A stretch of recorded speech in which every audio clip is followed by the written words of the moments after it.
একটা মহিলাকে আরশের উপর থেকে আল্লাহ সালাম জানিয়েছেন, ওই মহিলাটাই আমার নানি খাদিজা। বিশ্বনবী খাদিজার এত ভালোবাসতেন, বিশ্বনবী বলতেন, আল্লাহ কিয়ামতের দিন যখন কেউ কাউরে চিনবে না, ওই কঠিন দিনে আমি যেন আমার প্রাণের খাদিজারে ভুলে না যাই।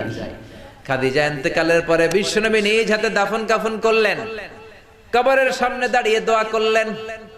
দোয়ার পরে সব সাহাবীরা ঘরে ফিরে যায়। আবু বকর বললেন, নবী চলেন ঘরে ফিরে যাই, দাফন শেষ, কাফন শেষ, দোয়াও শেষ।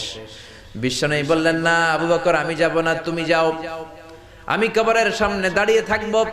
যেই মহিলাটাকে এই কবরের মধ্যে আমি শোয়ালাম রে আবু বকর, এই মহিলাটা সাধারণ কোনো মহিলা নয়, আমার বিপদের দিনের সঙ্গিনী খাদিজা। মক্কায় এই মহিলাটাই আমার হাতে প্রথমে কালিমা পড়ে ইসলাম ধর্ম গ্রহণ করে